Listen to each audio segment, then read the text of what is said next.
नमस्कार मित्रांनो, Nalanda the centre of excellence या मराठी यूट्यूब चॅनलमध्ये तुमचं सर्वांचं स्वागत आहे।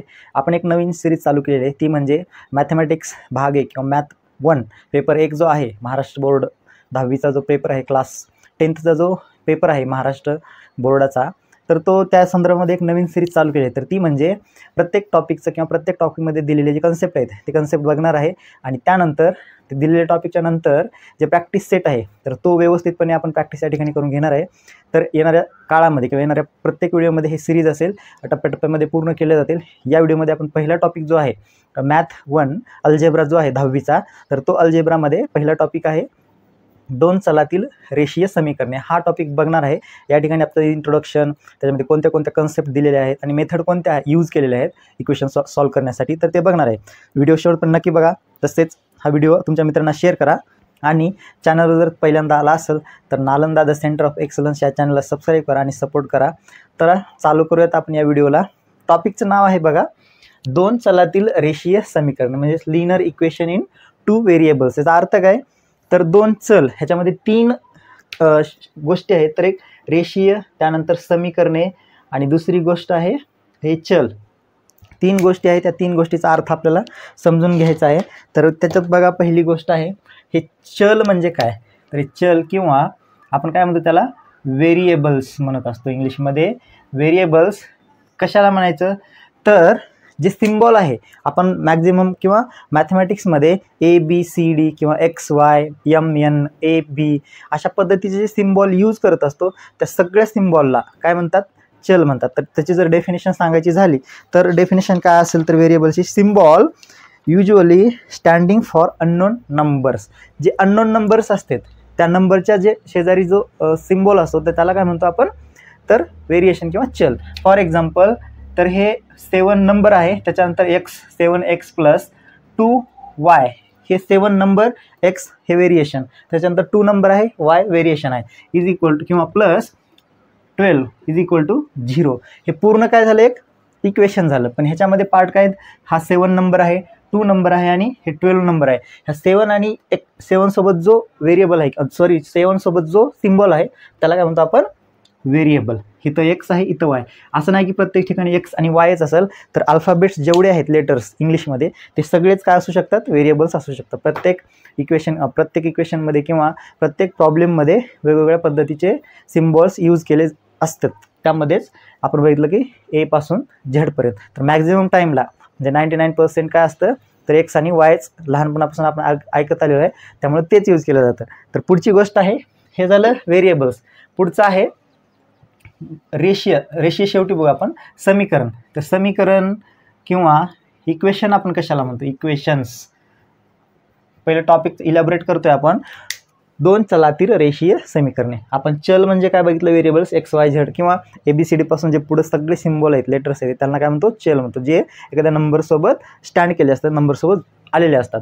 तर हे आहे दुसरं समीकरण। समीकरण म्हणजेच इंग्लिशमध्ये काय म्हणतात त्याला, इक्वेशन। तर समीकरण काय म्हणायचं, a statement that values of 2 mathematical expressions are equal indicate by equal sine.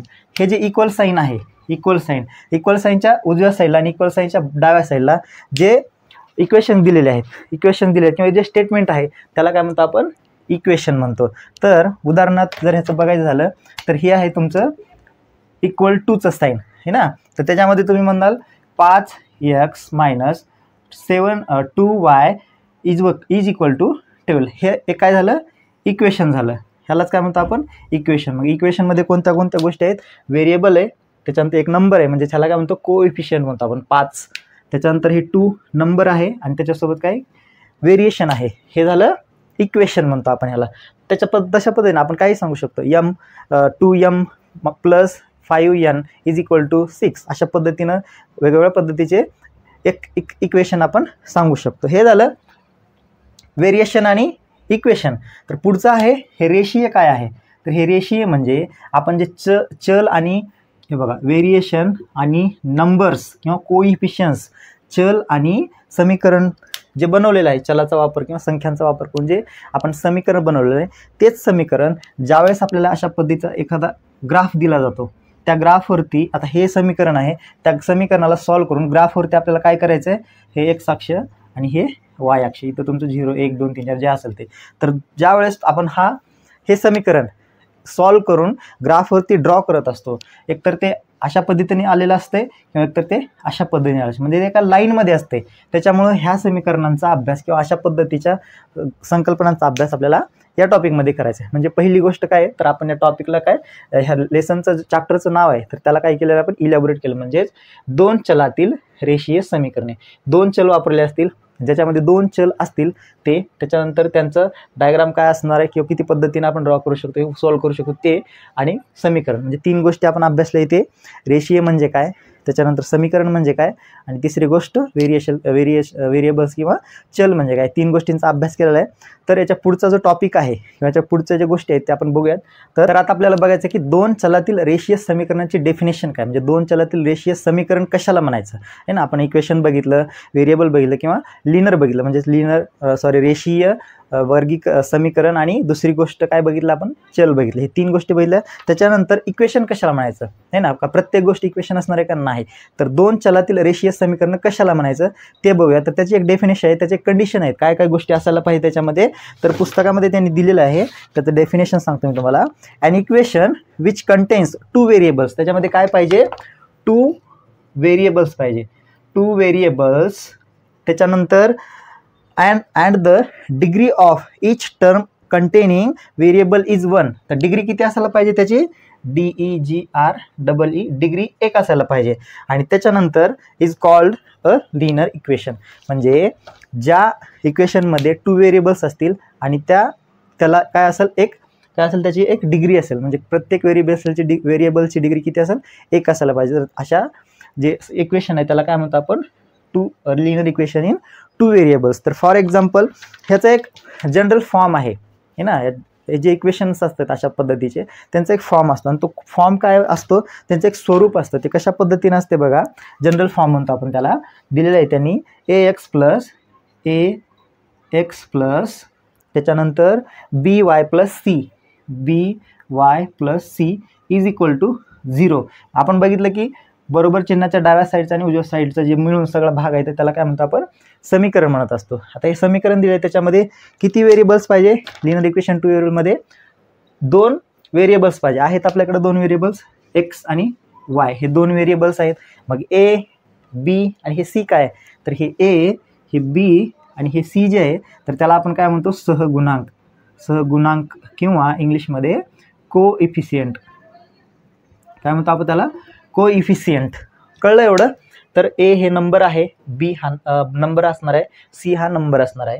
म्हणजेच हे जे आहे लिनियर इक्वेशन इन 2 व्हेरिएबलचं जनरल फॉर्म आहे, म्हणजे सामान्य रूप आहे. कळतं एवढं झालं. त्याच्यानंतर ह्याला आपण अशा पद्धतीने लिहू शकतो, हे ax प्लस by बरोबर, आता हे प्लस सी आहे हे ना, ह्या प्लस सीला आपण मायनस सी असंही करू शकतो हे ना. आता हे जनरल फॉर्म झालं. आता एक इक्वेशन घेऊया, एक्झॅक्ट इक्वेशन म्हणजे नंबर टाकून बघूयात आपण, म्हणजे जास्त लवकर समजेल. एखादं इक्वेशन घ्या, 4m असं इक्वेशन आहे, 4m plus 3n is equal to 12, अशा पद्धतीचं इक्वेशन आहे. हे लिनियर इक्वेशन इन 2 व्हेरिएबल्स आहे का, तर याच्यामध्ये एक नंबर आहे, त्याच्यानंतर हे व्हेरिएबल्स आहेत 2, m आणि n, हे 2 व्हेरिएबल्स दिलेले आहेत. त्याच्यानंतर सगळ्यात महत्त्वाची गोष्ट, तर त्या इक्वेशनचं जे व्हेरिएबल्सचं काय आहे, तर कोटी 1 पाहिजे. तर याच्यामध्ये बघा इथं 1 1 आहे, काहीच नाही म्हणजे काय असणार आहे, 1 आहे. म्हणजे हे लिनियर इक्वेशन इन 2 व्हेरिएबल्सचं काय एक एक्झाम्पल आहे. तर इथं काही इक्वेशन्स दिलेले आहेत, तर ते लिनियर इक्वेशन 2 व्हेरिएबल आहेत का नाहीत ते सांगायचं. म्हणजे तो चार्ट दिलेला आहे. पहिला आहे 4m plus 3n is equal to 12. तर हे लिनियर इक्वेशन आहे का, तर आहे, कारण याच्यामध्ये एक कोइफिशियंट आहे 4, 3 आणि 12. त्याच्यामध्येच 2 व्हेरिएबल्स आहेत m आणि n, त्यांचा कोटी किती आहे, इथं काहीच नाही म्हणजे 1 आहे. म्हणजे हे लिनियर इक्वेशन इन 2 व्हेरिएबलचं काय एक्झाम्पल आहे. पुढचं 3x चा वर्ग मायनस 7y बरोबर 13 किंवा 3x square minus 7y is equal to 13. तर हे जे आहे तर लिनियर इक्वेशनचं एक्झाम्पल नाही. कारण तर ह्याच्यामध्ये आपण बघितलं की कोटी किंवा डिग्री काय पाहिजे त्याची 1, पण इथं काय दिलं त्यांनी 2 अशी डिग्री, त्याच्यामुळे हे लिनियर इक्वेशनचं एक्झाम्पल नाही. आता हे वर्गमुळात 2x मायनस वर्गमुळात 5y बरोबर 16 असं तुम्हाला दिसते. ते वाटतं की काहीतरी मोठंच कॅल्क्युलेशन आहे त्याच्यामध्ये, पण तसं काहीच नाही, एकदम सिम्पल आहे. वर्गमुळाचा विचार न करायचा. तर 2x ह्याची किती आहे डिग्री 1 आहे, 2 व्हेरिएबल्स आहेत x आणि y, नंबर आहे 2 आणि 5 16, त्याच्यामुळे हे सुद्धा लिनियर इक्वेशन इन 2 व्हेरिएबल्सचं एक्झाम्पल आहे. पुढे 0x plus 6y minus 3 is equal to 0. त्याच्यामध्ये व्हेरिएबल्स आहेत x आणि y, यांची कोटीसुद्धा 1 आहे, पण इथं जो नंबर आहे ना तो 0 आहे, त्यामुळं हे लिनियर इक्वेशन आणि 2 व्हेरिएबल्सचं एक्झाम्पल होणार नाही. तसेच 0.3x प्लस 0y मायनस 13 ह्याच्यामध्ये सुद्धा 0.3 दिलेलं आहे, त्याच्यामुळं हे लिनियर इक्वेशनचं एक्झाम्पलसुद्धा नसणार आहे. कारण याच्यामध्ये इथं 0 आहे आणि इथं 0.3x 0.3x असं दिलेलं आहे. व्हेरिएशन आहेत, व्हेरिएबल आहेत 2, आणि इतर नंबरसुद्धा आपल्याला पाहिजे म्हणजे त्याच्या कंडिशनमध्ये. पुढची गोष्ट आहे किंवा पुढचं एक्झाम्पल दिलेलं आहे त्यांनी की 4 divided by x plus 5 divided by y is equal to 4. त्याच्यामध्ये हे जे इक्वेशन आहे किंवा हे जे व्हेरिएबल आहे हे जे व्हेरिएबल आहे तर ते छेदामध्ये नसायला पाहिजे. ते कसं पाहिजे, नंबरसोबत कंटेन म्हणजे नंबरसोबत आले पाहिजे. म्हणजेच 4x असतं मायनस 5y असतं बरोबर 4 असतं, तर हे बरोबर असतं. पण हे काय झालेलं आहे छेदामध्ये दिलं आहे, त्याच्यामुळे छेदामध्ये कधीच ते इक्वेशन्स आलेलं नसायला पाहिजे. त्याच्यामुळे हे सुद्धा लिनियर इक्वेशन इन 2 व्हेरिएबल नाही. पुढचं आहे 4xy minus 5y minus 8 is equal to 0. हे सुद्धा लिनियर इक्वेशन इन 2 व्हेरिएबलचं एक्झाम्पल नाही. का तर 4 सोबत x आणि y हे 2 आलेत, आपल्याला फक्त एकच व्हेरिएशन पाहिजे, म्हणजे 4x minus 5y minus 8 is equal to 0 असं असतं. तर हे लिनियर इक्वेशन इन 2 व्हेरिएबलचं एक्झाम्पल असतं, त्यामुळं हे रॉंग आहे. कळलं? हे तुमच्या पुस्तकामध्ये तिथं दिलेलं आहे चार्ट, तर तो चार्ट व्यवस्थित स्टडी करा. नंतरचा घटक आहे एक सामायिक रेषीय समीकरणे म्हणजेच सायमल्टेनियस लिनियर इक्वेशन. आता सायमल्टेनियसचा किंवा एक सामायिकचा अर्थ काय तर तो समजून घ्या. सायमल्टेनियस म्हणजे एकत्रच, म्हणजे दोन गोष्टी ज्या वेळेस एकदाच किंवा जेव्हा दोन गोष्टी एकदाच किंवा एकत्रच आपण वापरतो त्यावेळेस त्याला काय म्हणायचं, एक सामायिक किंवा सायमल्टेनियस. म्हणजेच या घटकामध्ये दोन समीकरणं जी आहेत, दोन इक्वेशन्स जे आहेत म्हणजे 2 व्हेरिएबल्सचे, तर ते आपण एकत्रच यूज करणार आहे आणि त्यांना सॉल्व्ह करणार आहे. अशा पद्धतीने आपण ह्याला काय म्हणतो, लिनियर इक्वेशन इन 2 व्हेरिएबल्समध्ये सायमल्टेनियस लिनियर इक्वेशन. त्याची डेफिनेशन दिलेली आहे पुस्तकामध्ये. तर काय डेफिनेशन आहे, when we think about 2 linear equations in 2 variables at the same time, म्हणजे एकाच वेळेस, मी आता सांगितलं तुम्हाला, तर एकाच वेळेस दोन इक्वेशनचा अभ्यास किंवा दोन इक्वेशनचा आपल्याला विचार करावा लागतो, त्यावेळेस काय म्हणतात त्याला सायमल्टेनियस इक्वेशन. तर ते जे इक्वेशन्स आहेत ते सॉल्व्ह करायचे आहेत आपल्याला. त्याच्यात 2 मेथड आहेत, पहिली आहे एलिमिनेशन मेथड आणि दुसरी आहे सबस्टिट्यूशनल मेथड. हे 2 मेथड्स आहेत, ते दोन्ही मेथड्स आपण इथे बघणार आहे. एक एक्झाम्पल घेऊयात, त्यानंतर जे प्रॅक्टिस सेट 1 आहे तर तो सॉल्व्ह करण्याचा प्रयत्न करणार आहे. तर पहिली मेथड काय आहे किंवा पहिलं जे त्यांनी दिलेलं आहे सॉल्व्ह करण्यासाठी ते बघूयात कशा पद्धतीने सॉल्व्ह करायचं. तर पहिलं इक्वेशन आहे मेथड 1. आपण काय करूयात, मेथड 1नी जाऊयात. मेथड 1 कोणती आहे ती, इलिमिनेशन मेथडने आपल्याला जायचं आहे. तर इक्वेशन दिले त्यांनी, एक minute, 5x minus 3y 5x minus 3y is equal to 8. त्यानंतर दुसरं दिलेलं आहे, दुसरं काय दिलेलं आहे त्यांनी, 3x plus y 3x plus y is equal to 2. अशा पद्धतीचं एक इक्वेशन आहे 2. हे 2 इक्वेशन्स आहेत, त्यांना आपल्याला एकत्र सॉल्व्ह करायचं. पहिली मेथड आहे इलिमिनेशन मेथड. तर त्या पद्धतीनं कसं सॉल्व्ह करता येईल तर ते येथे बघूयात. दिलेलं एक क्वेश्चन आहे, तर याला आपण पहिल्या समीकरणाला 1 नाव द्यायचं आणि दुसऱ्या समीकरणाला 2 नाव द्यायचं. तर दिलेलं समीकरण व्यवस्थित काळजीपूर्वक बघायचं त्याच्यामध्ये काय दिलेलं आहे. तर ह्या दोन्ही समीकरणाला आपल्याला 1 करावं लागेल. म्हणजेच जसं 5x आहे 3y बरोबर 8, 3x प्लस हे 3y आणि हे 3y आपल्याला सेम करता येतं. मग सेम कशा पद्धतीनं करणार तुम्ही, तर हे दिलेलं 2 समीकरण जे आहे तर त्या दुसऱ्या समीकरणाला आपण काय करायचं आहे, 3 त्याचा गुणाकार करायचा आहे. दुसऱ्या समीकरणाला 3 गुणायचं. का तर आपण ह्याला 3 गुणलं 3 त्रिक 9x होईल प्लस 3y, म्हणजे हे 3y आणि हे 3y सेम होईल आणि बेरीज करायची त्याच्यानंतर, त्यामुळे ते कट होऊ शकते.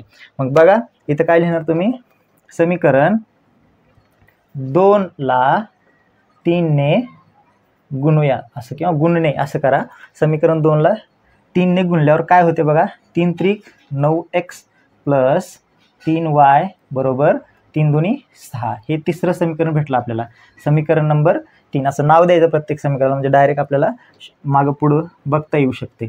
9x प्लस 3y बरोबर 6. इथंपर्यंत आलं. कसं आलं तर आता जे आलेलं तिसरं समीकरण आहे, तर तिसरं समीकरण आणि पहिलं समीकरणाची काय बेरीज करायची. आता बेरीज का करायची, बेरीजच का करायची तर आपल्याला कट करायचं आहे त्यांना, म्हणजे इलिमिनेट करू नये. बघतोय आपण कोणती पद्धत, इलिमिनेशन मेथड बघतोय. इलिमिनेशन मेथडने जातो त्यावेळेस आपल्याला एका व्हेरिएशनची काय व्हॅल्यू काढायची असते, अगोदर x किंवा y जे येईल ते. तर त्यामध्ये तुम्ही बघा समीकरण 3 आहे, तर इथे एक लाईन लिहायची, समीकरण 1 व समीकरण जे तिसरं आलेलं आहे त्या तिसऱ्या समीकरणाची काय करायची आपल्याला बेरीज करून.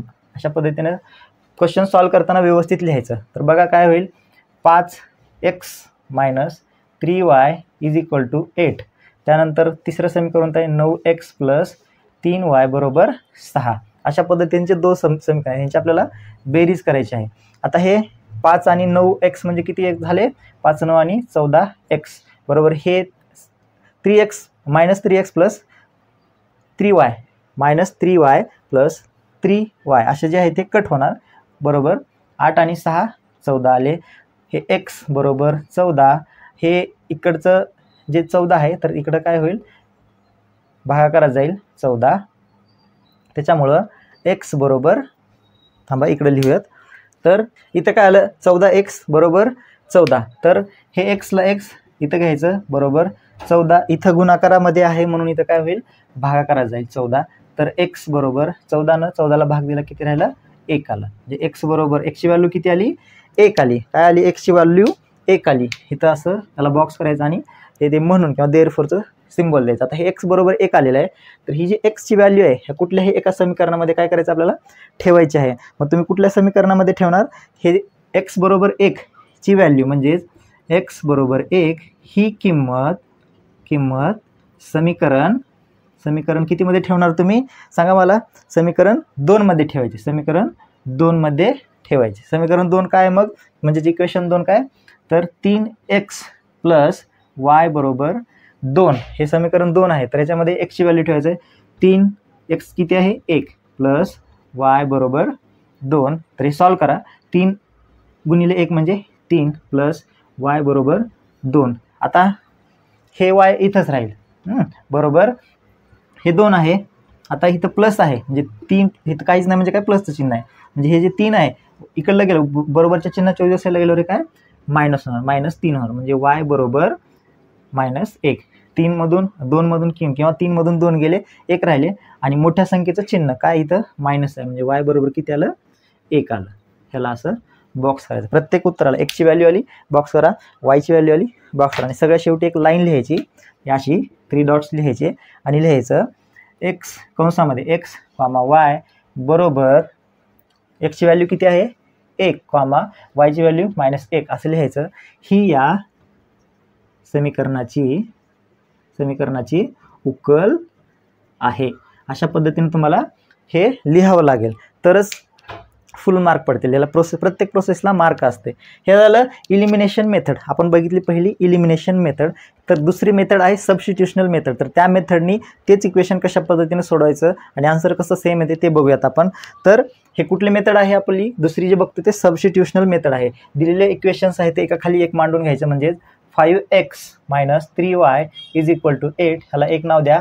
त्याच्यानंतर 3x प्लस y बरोबर 2 ह्याला 2 नंबर द्यायचे किंवा दुसरं समीकरण द्यायचं. पुढं काय करणार तर हे जे दुसरं समीकरण आहे म्हणजे दिलेलं जे समीकरण आहे त्याच्यातून एका व्हेरिएशनची व्हॅल्यू काढून घ्यायची. मग आपण काय करूयात, हे y एकटंच आहे, हे तर सगळेजण सोबत आहे त्याच्यामुळे y एकटं आहे. तर त्या y म्हणजे दिलेलं दुसरं समीकरण आहे त्याच्यातून y ची काय करूयात आपण व्हॅल्यू काढूयात. म्हणजे हे दुसरं जे समीकरण आहे तर त्याचं कसं होणार, मग हे y अगोदर इकडे घेणार.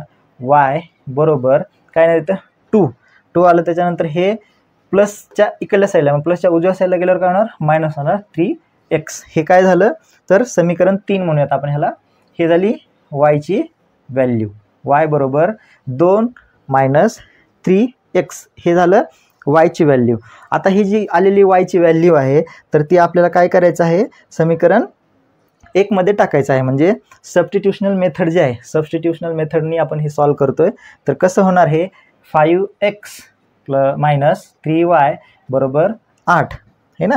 तर 5x ला x मायनस 3 वायची काय व्हॅल्यू आहे, तर वायच्या ठिकाणी हे टाकायचं कंसामध्ये 2 मायनस 3x बरोबर 8 आहे ना. त्याच्यानंतर 5x ला 5x असं आलं, इथं देअरफॉर किंवा म्हणूनचं डॉट द्यायचं आहे, विसरायचं नाही त्याला. 5x ला 5x आलं, मायनस 3 दोन्ही 6 आले. त्याच्यानंतर हे प्लस सॉरी हे मायनस आणि हे मायनस मायनस मायनस काय झालं प्लस झालं, म्हणजेच 3 त्रिक 9x झालं, प्लस 9x बरोबर हे 8 ला 8 इथं आलं. ह्याच्या पुढचे काय स्टेप असणार आहे, तर 5x आणि 9x इथं म्हणजे काहीच नाही, म्हणजे काय प्लस आहे आणि इथं प्लस आहे. 5x आणि 9x म्हणजे किती झाले 14x आलं आणि हे मायनस 6 बरोबर 8 आलं इथंपर्यंत. त्यानंतर पुढचं आहे, आता हे नंबर एक असायला घ्यायचं, म्हणजे व्हेरिएबल जे आहे ते का 14x बरोबर ह्याला 8 ला 8, आता हे मायनस 6 आहे बरोबर 14 असायला गेल्यानंतर काय होणार प्लस 6 होणार. मग 14x बरोबर 8 आणि 6 किती झाले 14 झाले, 8 आणि 6 किती झाले 14 झाले. तसेच आता ह्या पद्धतीने आपण सोडूयात.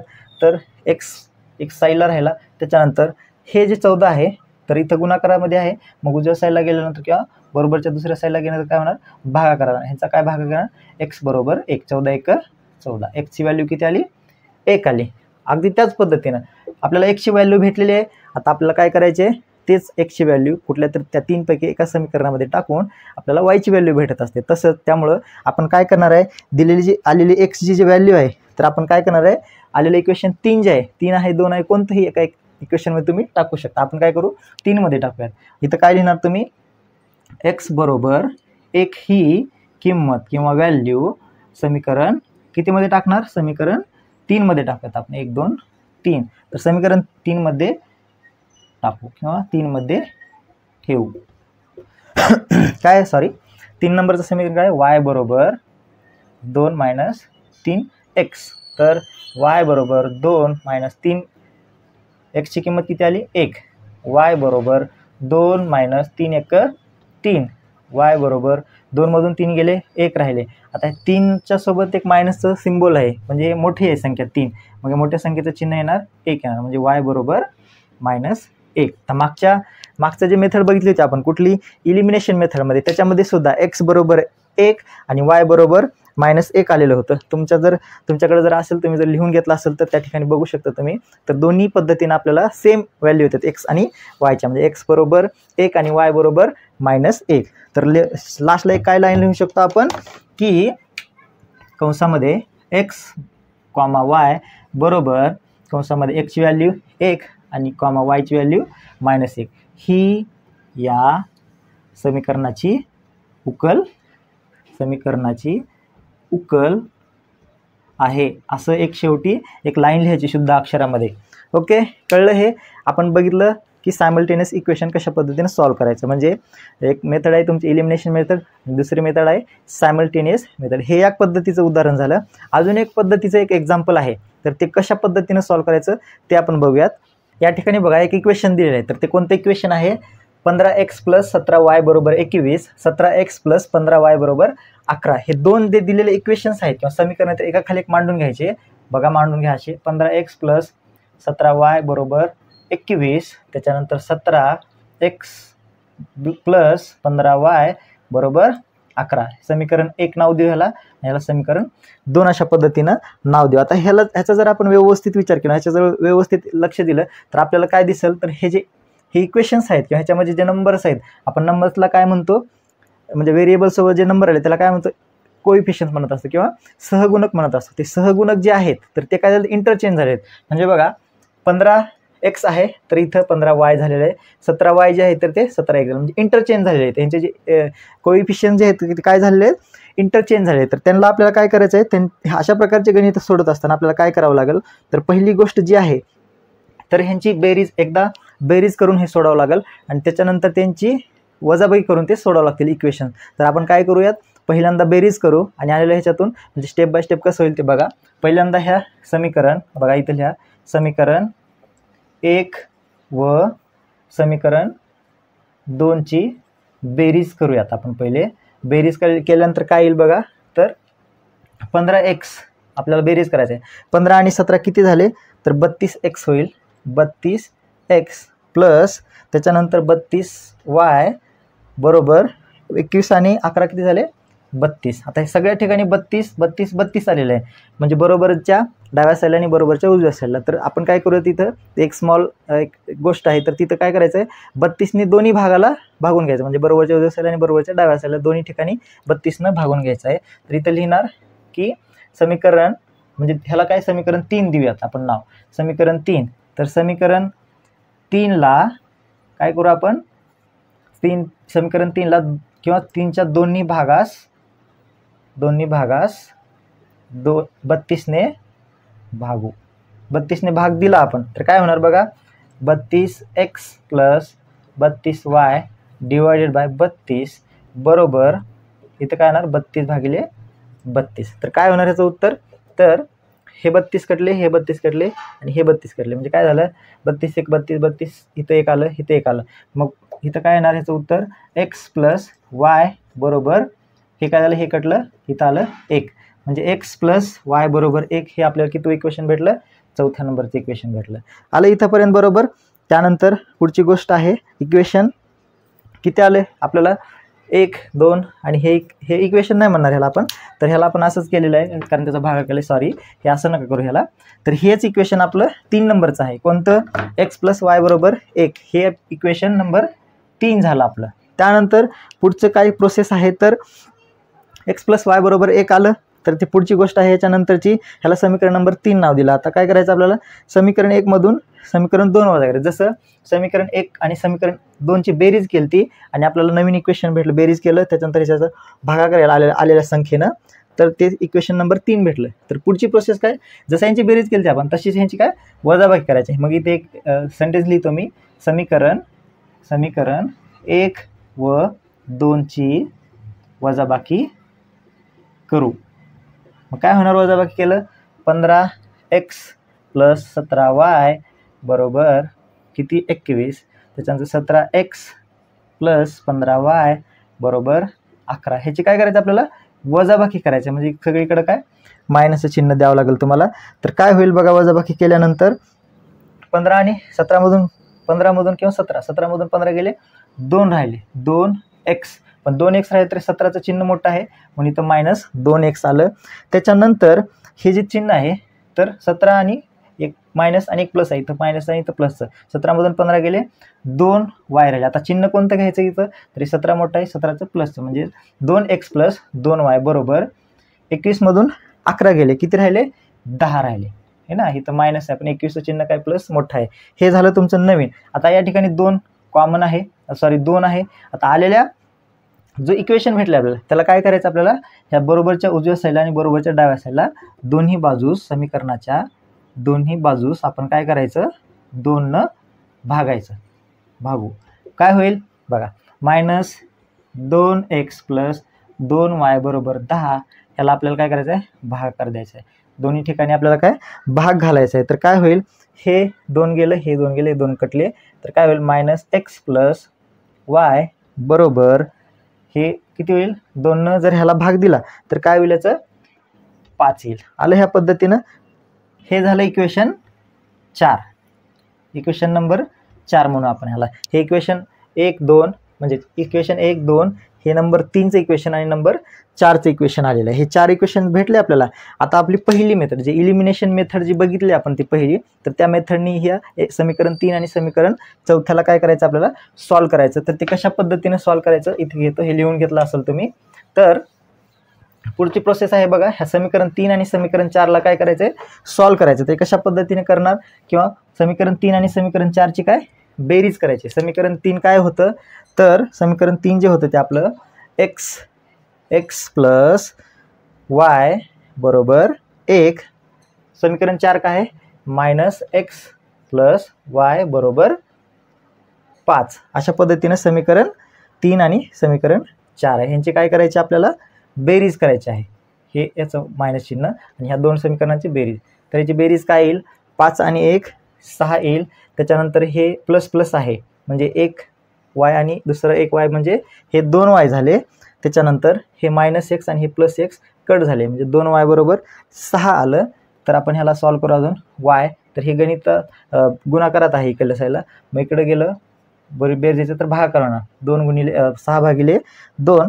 तर y बरोबर किती आली, आपल्याला संख्या किती मिळाली, 3 संख्या मिळाली. y बरोबर 3. हे झाली तुमची y ची व्हॅल्यू. आता ह्याच्या पुढची प्रोसेस काय, तर आलेली संख्या जी आहे, आलेली जी व्हॅल्यू आहे y चं, तर आलेली व्हॅल्यू कुठल्याही एका समीकरणामध्ये तुम्ही ठेवून तर ते सॉल्व करू शकता. म्हणून इथं काय म्हणणार, y बरोबर 3 ही किंमत आपण समीकरण कितीमध्ये ठेवणार, कितीमध्ये ठेवणार तुम्ही सांगा मला. समीकरण 3 मध्ये ठेवू. कसं होणार मग समीकरण 3 काय, समीकरण 3 कोणतं आहे, हे समीकरण 3. तर x प्लस y बरोबर 1, x प्लस y किती आहे 3 बरोबर 1, x बरोबर हे 1 आणि हे प्लसमध्ये आहे, मग उजव्या साईडला गेल्यावर काय होणार, मायनस होणार. मग हे इकडे लिहितो असं, x बरोबर 1 मधून 3, म्हणजे 3 मधून 1 गेले, किती राहिले, 2 राहिले. पण संख्या 3 ही मोठी आहे आणि तिचं मायनसचं चिन्ह आहे, मोठ्या संख्येचं चिन्ह द्यायचं, -2 आलं. x ची व्हॅल्यू किती आली, -2, आणि y ची व्हॅल्यू किती आली, इथं y ची व्हॅल्यू आणि इथं x ची व्हॅल्यू. मग आपण काय लिहू शकतो उत्तर त्याचं, तर दिलेल्या समीकरणाची उकल किती असणार आहे मग, म्हणून आपण असं लिहिणार इथं x, y बरोबर कंसामध्ये x ची व्हॅल्यू किती, -2, y ची व्हॅल्यू 3 बरोबर ही या समीकरणाची उकल आहे. अशा पद्धतीने तुम्हाला एंड करावं लागेल सेंटेन्स प्रॉब्लेमचा. ओके, तर हे झालं तुमचं पहिला जे टॉपिक आहे बेस, ह्याच्या कन्सेप्ट, म्हणजे पहिली मेथड इलिमिनेशन, दुसरी मेथड सबस्टिट्यूशनल मेथड, आणि ह्या दोन्हीला सोडून एक वेगळ्या पद्धतीचं जे प्रश्न आला परीक्षेमध्ये, तर आपल्याला बेरीज करून किंवा एखाद्याला गुणाकार करून हार्ड जाऊ शकते. त्यामुळं आपण हे जे इक्वेशन आहे, ज्यावेळेस 2 इंटरचेंज केलेले असतात, जे कोएफिशियंट जे असतात किंवा सहगुणक जे आहेत, ज्यावेळेस इंटरचेंज केले जातात त्यावेळेस कशा पद्धतीने सॉल्व करायचं ते आपण बघितलेलं आहे. याच्यानंतरच्या व्हिडिओमध्ये आपण बघूयात प्रॅक्टिस सेट 1 व्यवस्थितपणे स्टेप बाय स्टेप बघणार आहे. त्याच्या अगोदर तुम्हाला एक होमवर्क आहे, तर ते होमवर्क काय आहे, तर तुम्हाला एक इक्वेशन दिलं जाईल, तर ते इक्वेशन कमेंट बॉक्समध्ये सॉल्व करून सांगा. तर काय इक्वेशन आहे ते बघा. तर बघा इकडे देतो मी तुम्हाला. तर आहे 3x प्लस 2y बरोबर 29, आणि दुसरा आहे 5x मायनस y बरोबर 18. हे इक्वेशन तुम्हाला घरी सॉल्व करायचं आहे आणि कमेंट बॉक्समध्ये त्याचं उत्तर द्या. मी व्हेरीफाय करतो आणि त्याचं उत्तर काय ते सांगतो. ओके, हे सॉल्व करा तुम्ही कुठल्या पद्धतीनं, इलिमिनेशननं काढा किंवा सबस्टिट्यूशनल मेथडनं काढा. मला वाटतं तुम्ही इलिमिनेशन मेथड जास्त सोपी म्हणजे लवकर होईल, तुम्हाला कमी वेळामध्ये चांगल्या पद्धतीने उत्तर इलॅबोरेट करता येईल किंवा सॉल्व करता येईल. इलिमिनेशन मेथडनं सोडवा आणि कमेंट बॉक्समध्ये सांगा की याचं उत्तर काय असणार आहे. तर व्हिडिओ शेवटपर्यंत नक्की बघितल्याबद्दल तुम्ही धन्यवाद.